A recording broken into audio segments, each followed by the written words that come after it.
All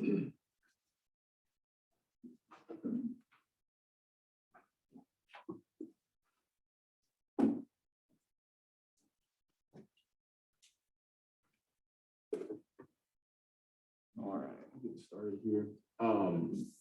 So you can kind of tell it's kind of running down there in the bottom. I'm going to put up Zoom recordings of the lectures, but I'm not going to try as hard as I did last year to make sure that I look real nice.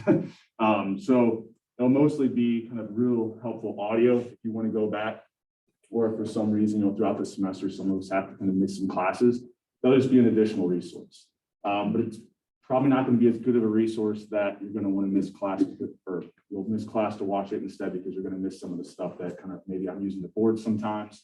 Occasionally, I'll use these overheads. I kind of started liking those last year or so. But those recordings will be up, and I'll get to that in a second where we can find those. But they're not going to be, not going to have them live. I'm just going to use Zoom to basically record what I'm saying and some of what I'm doing, especially when I start to do things on Excel. And then we kind of have the screen capture of that. And those will be real helpful to go back once we get to some things we'll talk about later. Okay? So I don't even know if I said this yet. I'm Professor Lannis. I've been teaching here for, this is my 7th year. So every year I've had a stats course, or every semester I've had a stats course. So getting pretty good at it now. I think I have everything, kind of all the kind of wrinkles ironed out. But we'll dive into a little bit what's expected of you of the semester, kind of the things you care about, how you're graded, kind of what homeworks and things look like. So we'll dive into that. So the first thing, you go to the bookstore, they tell you that you need this book. I would say you need the access code to this McGraw-Hill book, because we'll use it for some online homeworks, and we'll also use it in a second. I'll explain a way to kind of help bolster your grade with some non-graded homeworks on that as well. Okay. If you want a physical copy of the book, I would still suggest, if you get this access code, you get a e-version, a PDF of it. If you really want something in front of you, which not like assigning problems specifically out of the back of the book or anything, I would look for an old edition. You're going to be able to save a ton of money as opposed to kind of getting a new one. And to be completely honest, they're not that different, right? They're just trying to make money, right? So if they put out new editions, that's one way they can kind of keep, I'm telling you, their scheme. So unless you're going to be assigning things out of a book, I'd always look for an older edition. Okay? But with the access code, you need it for that current edition, because that's the only one that's supported. And I'll walk through the kind of steps for that in a second. I have like a little registration PDF for you guys. So lectures, I'll post basically the lectures for the week at the beginning of every week. So typically the latest you'll probably see them is Sunday nights, maybe if I have a crazy weekend, Monday morning, but those lectures will be up there for the entire week, right? So I think this one even said like week 1 lectures, section 3, right? So I like to do this because, full transparency, I like this class to be a little bit fluid. I don't like to be like a regimen, like we have to have this done on this specific day. If you guys are finding something really easy and it looks like the majority of the class grasps that concept pretty well, why am I going to waste time on it, right? We're going to kind of move on to harder material so we can have a little bit more time. So kind of having those lectures for the week gives me a little bit of flexibility class to class to focus on things a little bit more. I already mentioned I'm going to be recording these lectures with Zoom, but I'm also going to have some other videos that I put up on a YouTube page. So I've got the link up there. The other easy way to do it is just go to YouTube and search Professor Lannis. So far, I'm the only one who's really utilizing it. So my page will be the first one that comes up, right?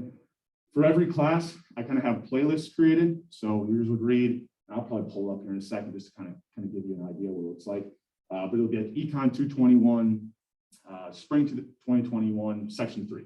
Right? So that'll be our classes playlist. That's where I'll put videos for this specific class. If you just go to my channel, you're going to see videos from some of my other classes, which they're not all stats. So, I don't want you wasting time on any of those. Right? So on that playlist, I'll put up these class recordings, but I'll also periodically, and this is the first time I'm trying this out, so you guys are going to be my guinea pigs, but I'm going to try some kind of informational, kind of short videos, maybe 5 minutes long, maybe 7-8 minutes at the max. It kind of reviews a concept that we'll be covering in the following class period. Right? So it kind of gets you primed up for what we're going to do. You don't have to have a perfect understanding after watching that video. I'm not like using that and then not going to do it in class, but it's just a way for me to kind of get you guys prepared more so I don't have to spend as much time on some of the things that aren't as difficult in class, right? We can make sure that class is really utilized for things that are more difficult to understand. I'll always announce when I post those. So like, let's say Wednesday, let's say today after class, I would say, look, I'm putting up a video on YouTube, 5 minutes long, covers this concept. Starting in class on Wednesday, I'll have expected that you watch it, right? And then what I'll likely do is, we're going to talk about in a second, we'll use iClickers in this class as well. Likely that next class on Wednesday would start out with me asking you 2 or 3 questions that were kind of related to it. That I'm not trying to, I'm hoping all of you get, this shouldn't be hard, right? I'm hoping that all of you can get those correct. It won't be like intricate details of what the video is about, but just maybe even sometimes as simple as what was the concept? Because then I at least know that you went to the video and you at least, saw the title or something, right? So those aren't meant to be difficult, but they are meant to kind of get you prepared for the next course. And 5 minutes, right? I'm not going to make them very long. I got another bullet. What did I forget to say?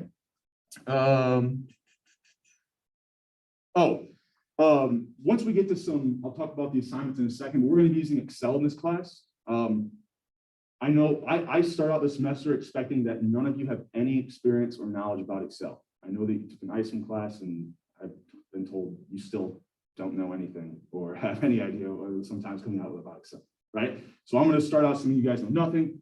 When we first start looking at it, I'll go through things that if you do understand Excel, you will find very boring, but I'm assuming we're all kind of starting from the base. Because of these Excel assignments and some of the work we do in Excel, I will always kind of post me working through a very similar example so that you kind of have a template of how to approach those homework. So even if you're completely lost, even if you just try to mimic what I do, you at least kind of be able to get some of the work done, right? Or at least there'll be another resource for you to help kind of improve how well you do on an Excel assignment, right? So those will also be kind of put up on YouTube. And anytime I put a video up, I'll put an announcement on Canvas. I'll announce it in class as well so that you're aware it's there. Okay. Any questions from me yet? Talking a lot already. So this one I'm not going to waste a lot of time on.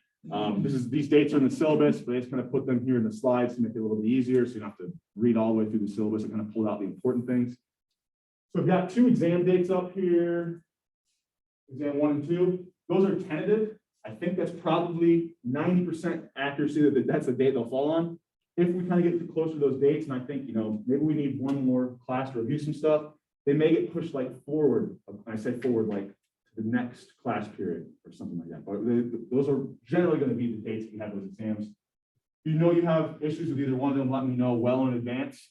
I'm always pretty flexible and able to work with people if you let me know well ahead of time. If you tell me the day after the exam, now we have problems, right? So always come to me as early as possible if you have any concerns about things. Final exam date, that's kind of set by the university. Then we have some other important dates, days we want to class, add, drop, withdrawal dates, and these will be things that are kind of universal to all classes that you're taking. So what do you guys care about, right? How are you going to get graded? So first, I'll show you from this exams is 60%, right? Which if I was taking the class, I would not be happy about, right? The more the weight on the exams, usually the more difficult it is. However, like I said, I've taught this course quite a few times, and I think that I actually got it worked out pretty well, so this is going to favor you. So what I end up doing is we have 3 exams, right? 2 midterms in the final. So whatever your best exam is, that's going to be weighted 30% of your overall grade. Whatever your next best exam, 20, and then your worst exam will be 10%, right? So this kind of, I think she graduated last year, but I always tell this story and I use her as an example. I had a student, she showed up in the front row and I thought she was going to pass out, vomit, something, right? Just to show up to take the exam. She obviously didn't do that great. She should have let me know ahead of time. We could have tried to figure something out, but that exam didn't end up hurting her that much because it was only weighted 10%. I ended up being her worst exam. She did much better on the other 2 when she felt fine. And so this kind of safeguards you, not just from like, hopefully none of you show up sick on exam day, especially under the current conditions, but, if you had other, maybe you had some other exams that week and then on another exam, you kind of a free week. And so you're able to do a little better. This kind of allows me to kind of really capture how well you were covered or mastering all of the material. Right? So this will help you guys out a lot. Homework is going to be 30% of the overall grade, and they fall into 3 categories, which I'll dive into a little bit more specifics here in just a second.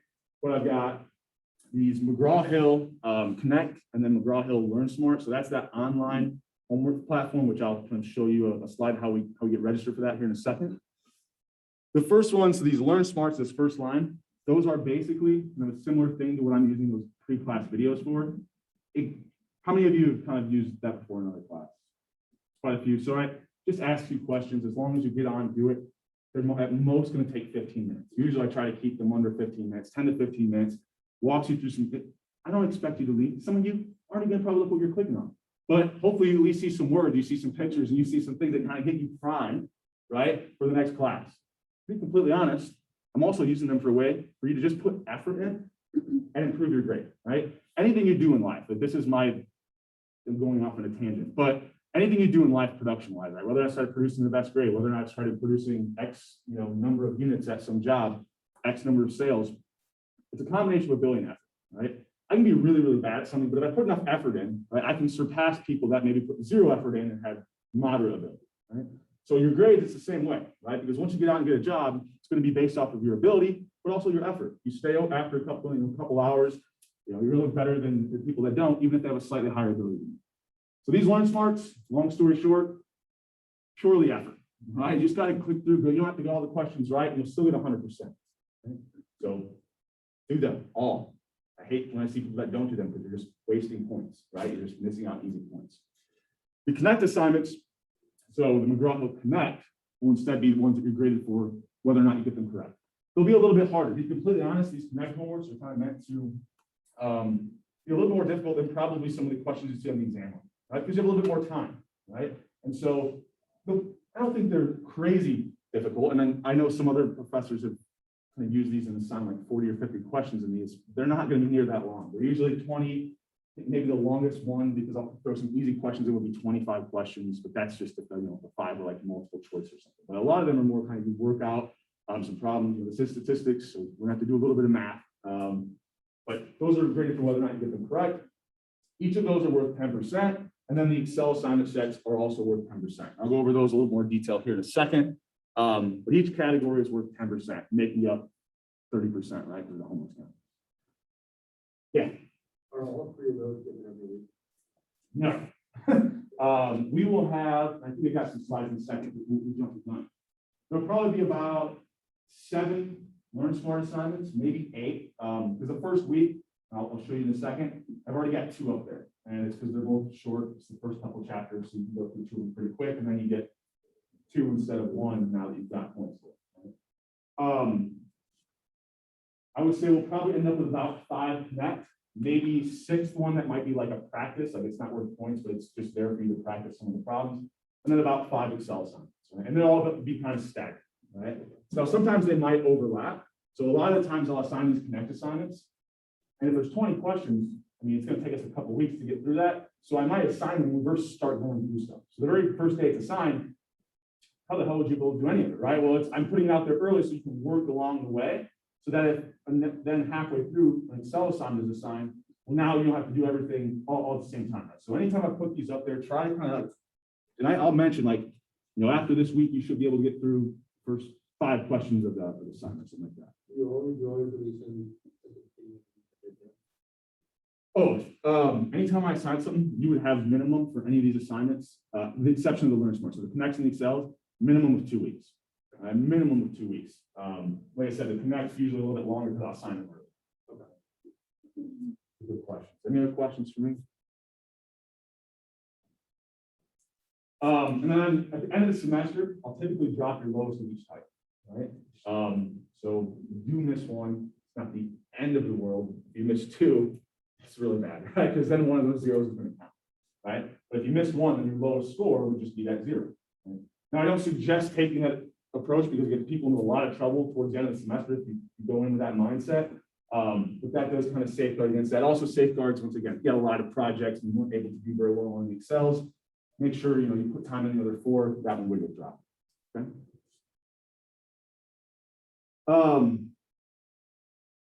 Ignore that.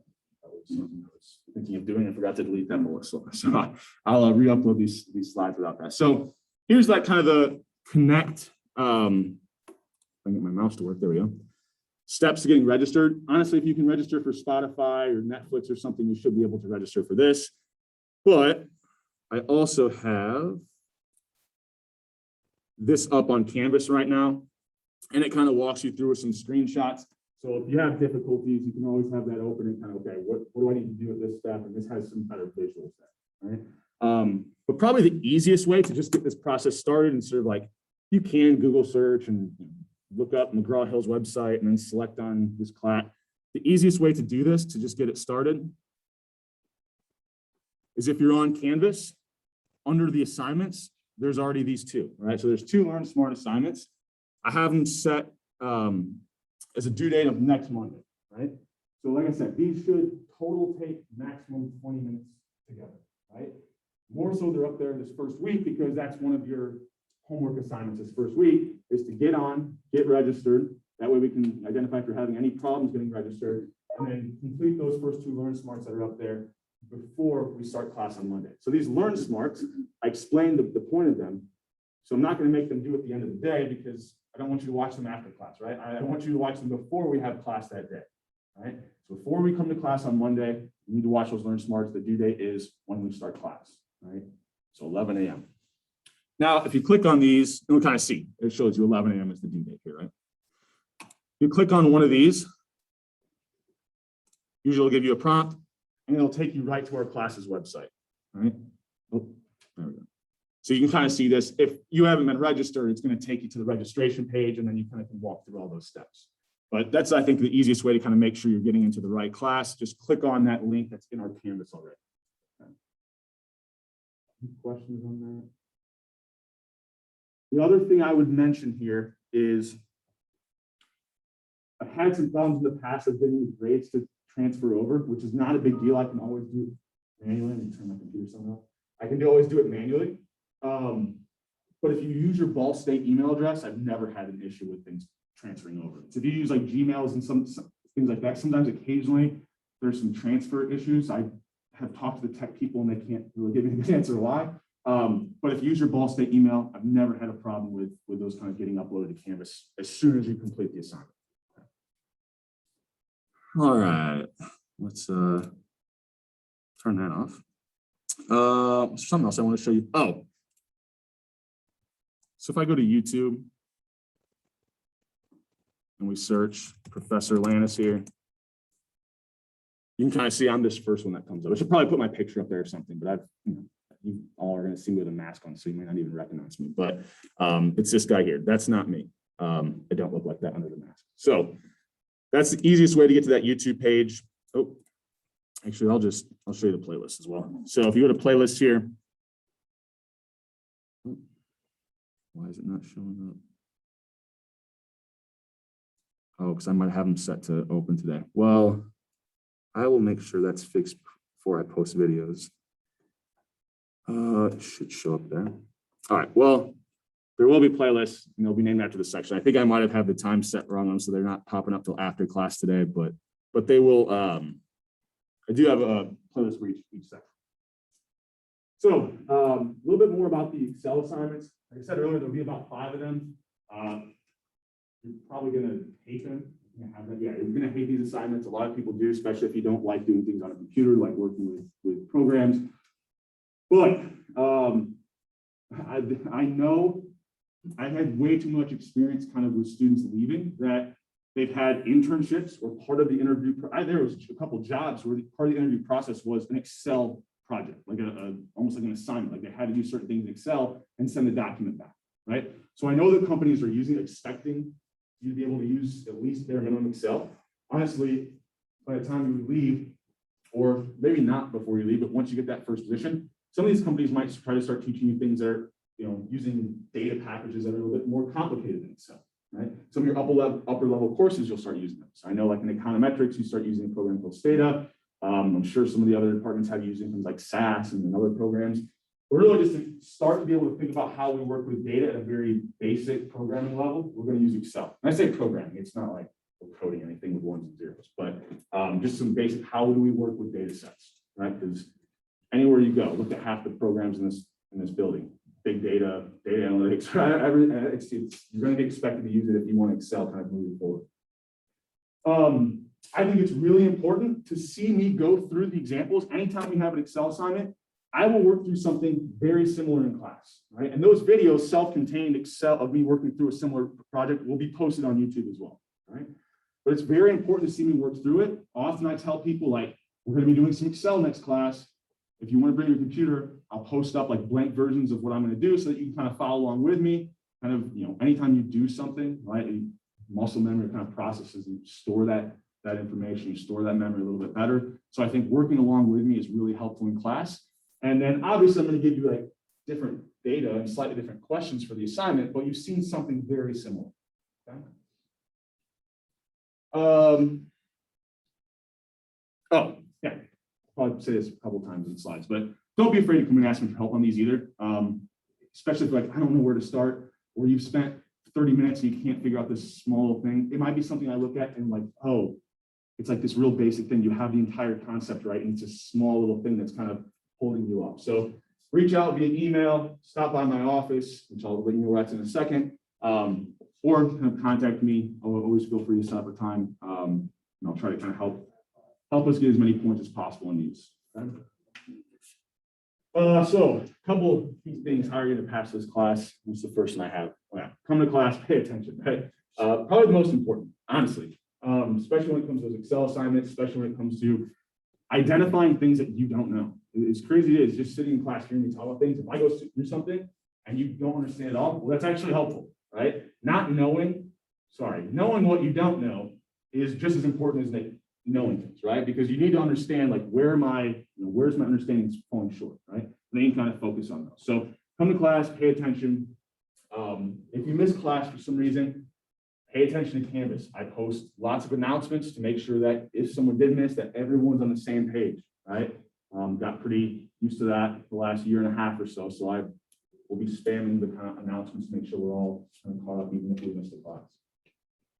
Do the Learn Smarts. I already mentioned these are easy points. Watch the pre-class videos. Those should be easy eye-clicker points, in that class where I ask you a couple questions afterwards, right? I'm not going to make them that hard. Sometimes I'll probably even be really nice and maybe give some hints, right? As long as you show up, do the Learn Smarts, watch those videos, get the easy eye-clicker points. We're going to be doing pretty well, getting us off to like a pretty good start with a grade. Everyone's kind of padding their grade a little bit, just in case the exams don't pan out quite as well for us. Right? Do the homework. Just even if it's a part of it, I can't tell you how much I play around with the data in Excel and I look at grades. And anytime someone gets a 0 versus a 50 is not great for your grade. A 0 will kill your grade, right? I mean, think about it. Right? 50 points is still half of the 100 points, right? You're twice as bad if you get a 0. You just don't turn it in. So even if you can't complete it, you waited too long, you procrastinated, you got an hour to go, you can't finish the Connect assignment, go in there and get as many points as possible. Answer the questions that you can within that next couple hours that you pushed off to the due date. Okay? So, right, great Michael Scott, and there's 100% of the shots you don't take. So just turn something. I've had people turn in like almost no work and at least give them like 5 or 10 points in something sometimes. So just turn whatever you can. Okay? Ask me for help. I already mentioned this with Excel, but really this applies to any of the homework, Connect, Excel. Even if you're just not following the concept and you want to make sure you don't fall behind. When we get close to exams, studying for the exams, we'll have practice exams. So as you're going through those, always feel free, like you can ask me for help. Okay. So help me help you. Does anybody know what movie this is from? Sometimes I have sections that don't. It's making me feel. Jerry Maguire. It's a great movie. You should all watch it. I'll throw in movies you should watch throughout the whole semester. But my office hours are going to be these ones that are right here. Those are also on the syllabus. So Monday, Wednesday, 2:30 to 3:30. I kind of have a bunch of classes right in a row here, and then I'll be in my office. Tuesday, Thursday, I'll be here 11 to 1, and these are hours I'm guaranteed to be in the building and in my office. I might be talking to someone else down the hall, but I will be near my office if you show up. Right?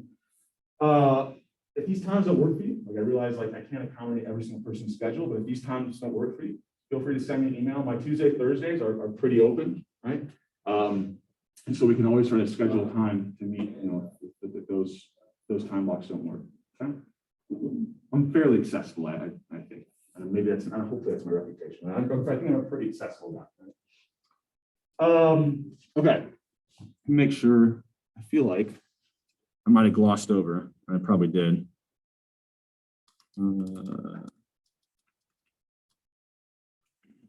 I do want to talk a little bit more about these, and I did also, I apologize.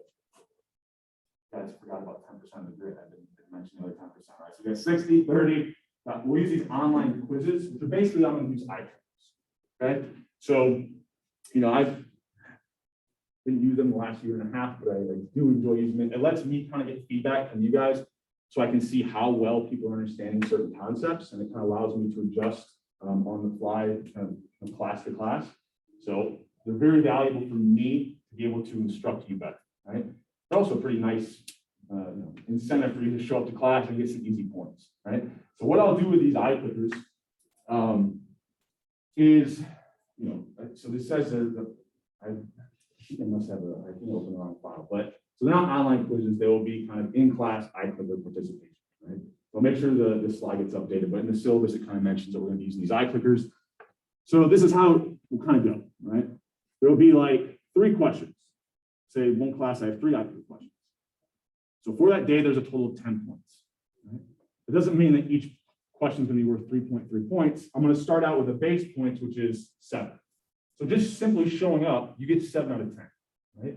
Then if you get them all wrong, you get 7 out of 10. If you get them all right, they're each worth a point, you get 10 out of 10 for the day, right? Now, sometimes we'll have more than others. Typically, there's never going to be more than 5 questions in a class.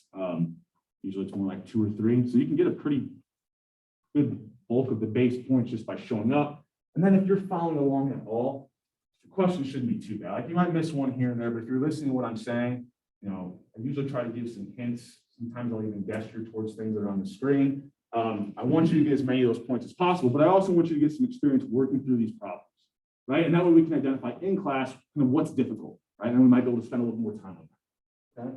So we'll use these iClickers. I won't use them until next Monday. So this first week, you can get that iClicker, go on Canvas. There's an iClicker tab on the left side. You can get it registered. It's fairly easy. If you're having any difficulties with it, let me know.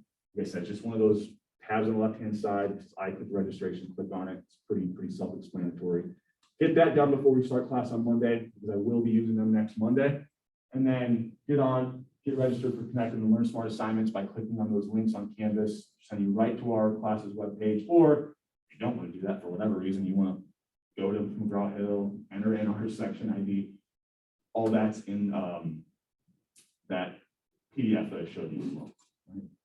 So do those 2 things before we meet in class on Monday. So not only register, but also complete those first 2 Learn Smart assignments. Shouldn't take more than a total of 15, 20 minutes.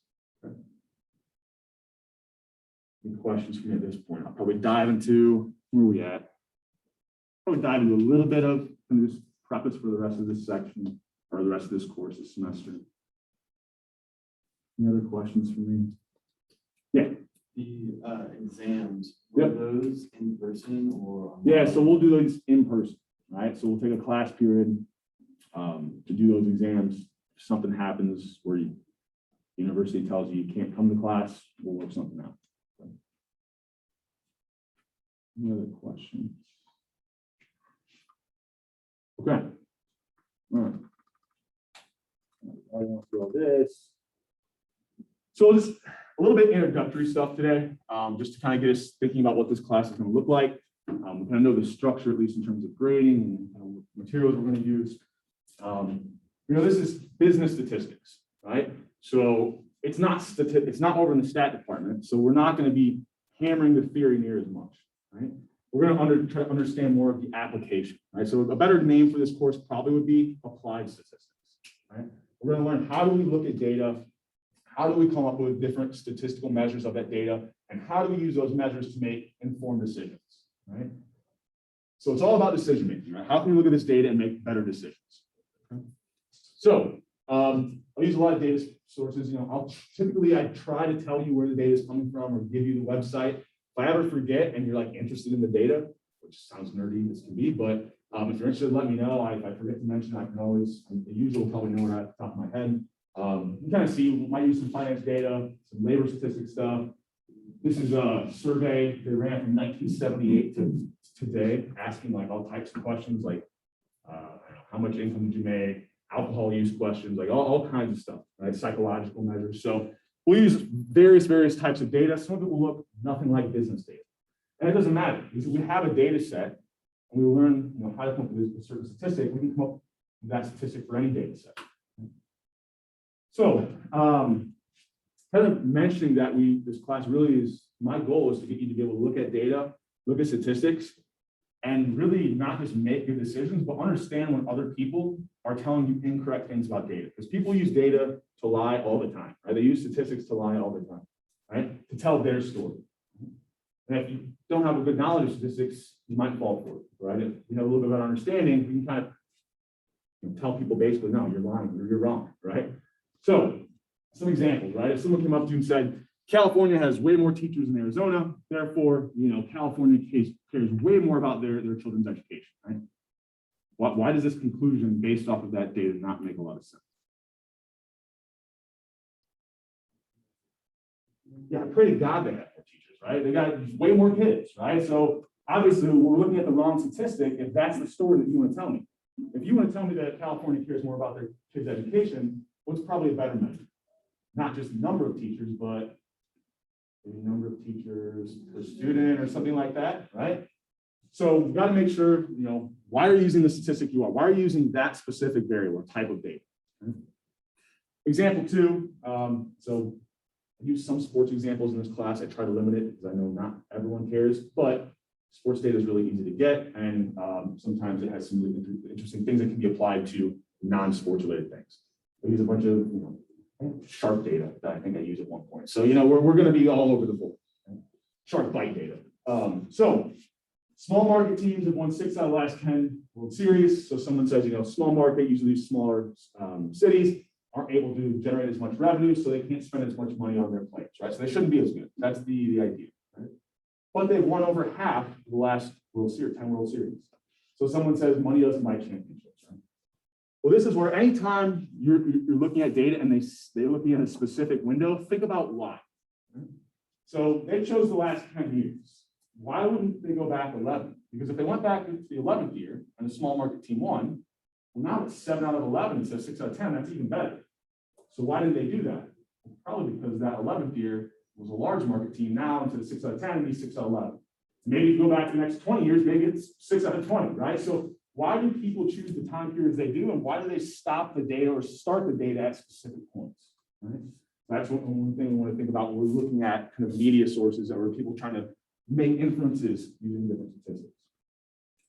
This is maybe one of my favorite examples. I burn it day one, but a study found that 90% of all bar fight deaths, so any fight that occurs in a bar and someone dies, found 90% of them, the person that died was the person who started the fight, right? So karma is a fill in the blank.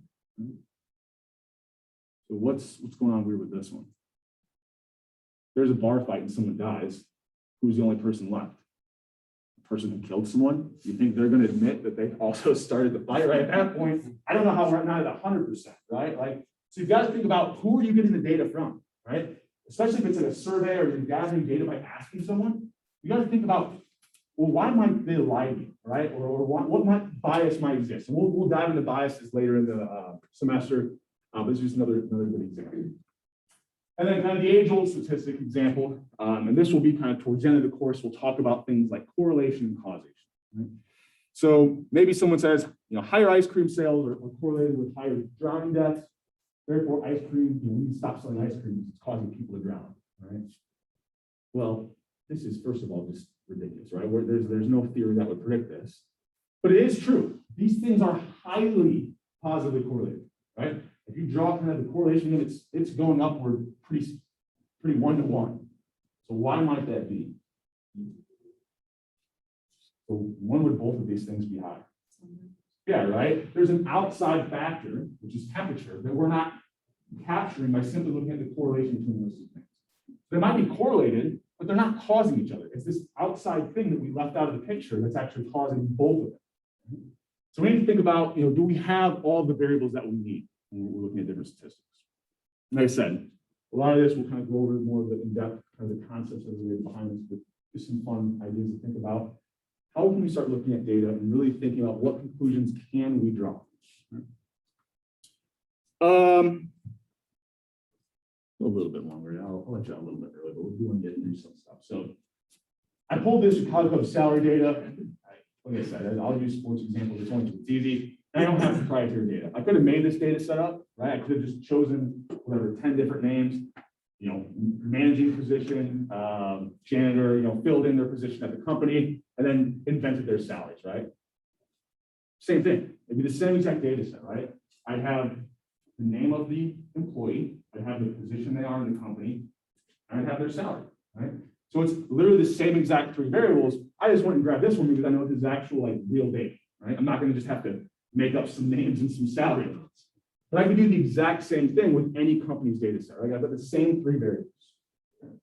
So when I say variables, I'll jump the gun here. That's going to be kind of think about as the columns, right? So we're going to have a bunch of different elements or observations. I will never call them elements. If you use the book as a resource, occasionally maybe they will. I always call these observations, and anyone kind of in the business setting would. If you were over in the math department, they'd probably call them elements because they're going to be super technical. But no, we have different observations.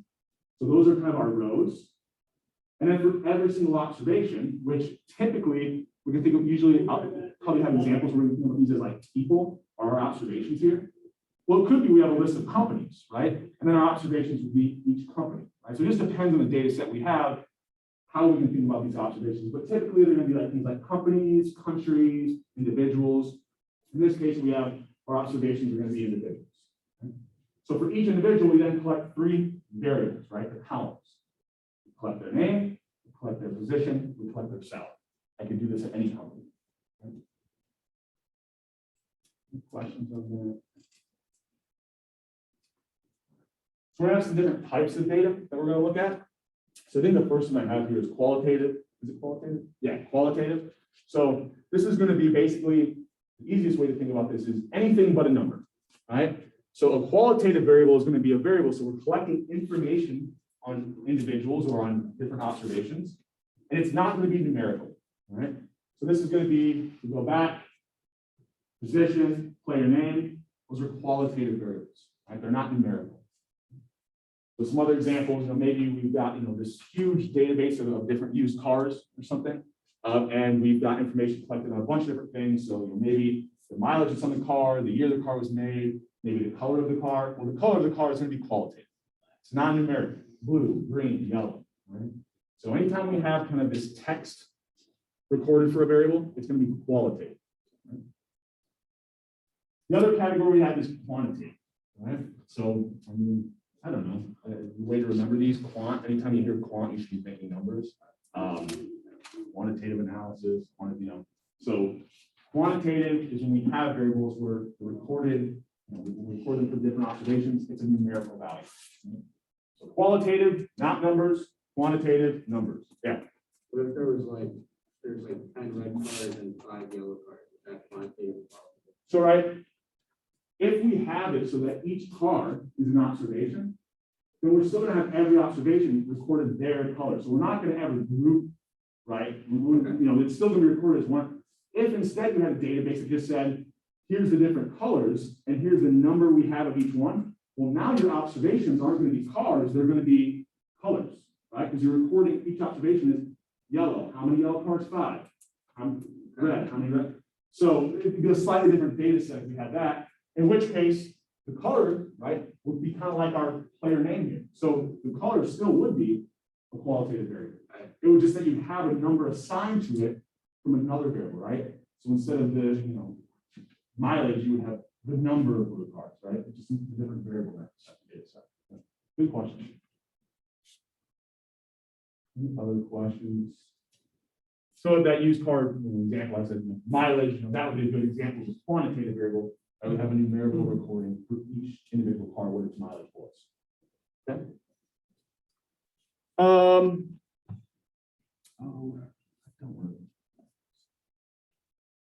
I won't dive into quant, so we'll finish up qualitative variables today and I'll let you out. Okay. So if we're thinking about, and I'll kind of shorthand here, and this is where, if you're using the recording, you can kind of see you wouldn't get this by listening to the recording. So I've got qualitative variables and quantitative variables. I have 2 types of qualitative variables, right? So the first one is going to be nominal. Just to kind of, it's easier to think about and visualize, like we've got kind of two categories. Within each category, we can break them up a little bit more. Okay? So the first type of qualitative variable we have is nominal, right? A nominal variable is basically something we recorded, but it has no intrinsic value. If I think about the variable of player name has no intrinsic value on its own, right? It might be associated with other things like higher salaries, but that name itself doesn't tell me anything about that observation necessarily. Right? So if I had the car color, it doesn't really tell me anything, doesn't have any intrinsic value about that car. So, we have examples. A lot of times in survey data, we'll have eye color, hair color. I was I grew up in Michigan, so it's Secretary of State. It's BMV, right? When you go to, put on your license, they might have eye color. Right? These are just a variable they're collecting. Tell me that you have brown or blue eyes, it tells me nothing about you, right? Other than that you have brown or blue eyes, right? There's no intrinsic value in that. So a lot of times we'll have variables like that. A lot of times what we'll see, and I'll kind of get to this day one, is that a lot of the survey data we look at, because some of it's older, right? They actually put gender as to just male, female, right? There's a whole deeper sociological, like we could have a much larger discussion about that. But one of the things that we do see in the data is sometimes it's coded this way, right? So we'll deal with that data as is, even though we know maybe an application would have actually a little bit more work to do, right? That survey should have been collected a little bit differently. But this is one of the variables that we'll often see as gender. Right? Now, once again, once we look at that, you tell me you're male or female, it tells me nothing intrinsically about you. In the sense, it's just like hair color, eye color, right? And it's a word, right? It's not a numerical value. So it's something we see quite often. If we go back to that last data set, baseball positions, just the name of the position they play, doesn't necessarily tell me that there's anything about it, or other than that, that's the position they play. And if you think about any of these variables I just mentioned, one thing about a nominal variable, when I say it doesn't have intrinsic value, right? I mean that we can't really do anything with it. I can't rank the data based off of hair color. I can't say, well, I know that people with red hair are going to be above people that have blonde hair, and they're going to be above people that have, no, I can't rank off of any of these variables, right? So a nominal variable is going to be something that we couldn't rank the data on. Right? We might be able to group the data, right? We have to say all these people have brown hair, all these people have blonde hair, but we can't do any type of ranking or anything like that. If we do have, here's that position variable, just kind of showing again. Right, this was kind of, both of these were nominal variables.